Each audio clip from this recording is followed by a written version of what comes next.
Amazon original HANNA returned for its second season of jam-packed action. In this season, we see HANNA take on Ultrax, a Romania-based CIA program training young girls to be weapons for the military by injecting them with wolf DNA. HANNA tries to get her friend Clara back on the right track with the help of Marissa Wiegler. The 8-episode series takes viewers on a wild ride, which includes psychological warfare and a whole lot of fast-paced action.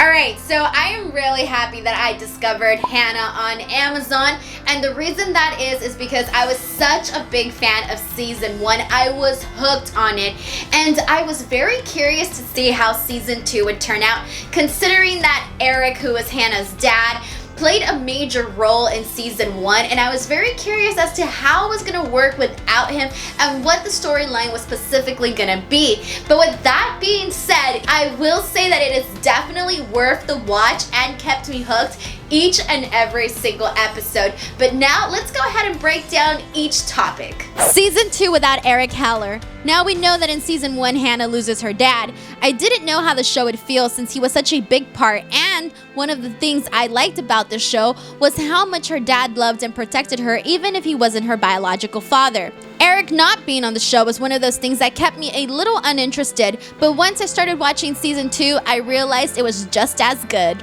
HANNA and Marissa. Now these two have had a rocky relationship. Marissa was the bad guy most of season 1 until she formulated a bond with HANNA, and I just gotta say that Marissa was one of my favorite characters this season by a long shot. She made a full 180-degree turn and ended up being a heroine alongside HANNA. I like that the showrunners did this with her character because she truly made the show a lot better. Marissa's character was smart, tough, manipulative, but she also genuinely cared for HANNA like a mother would. And I thought the fact that she stayed so loyal to HANNA was perfect because once a woman makes that mother-daughter connection with someone, it's hard to break.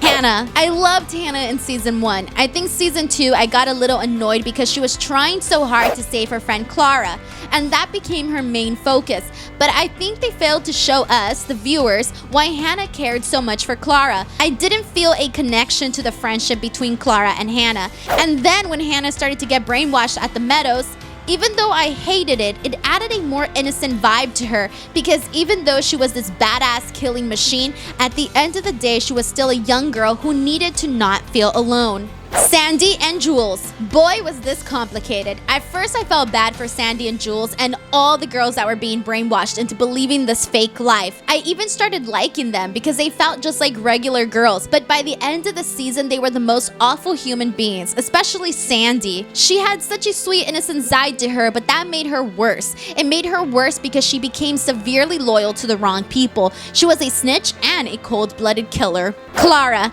As I mentioned above, I think they failed to show why we should care about HANNA and Clara's friendship so much, and I think Clara was very hard to like for the majority of the season. Even though we all knew that at the end of the day all she really cared about was finding out the truth about her mother, it made her really unlikable considering how HANNA has risked her life to save hers. I was happy though that she did get her happily ever after.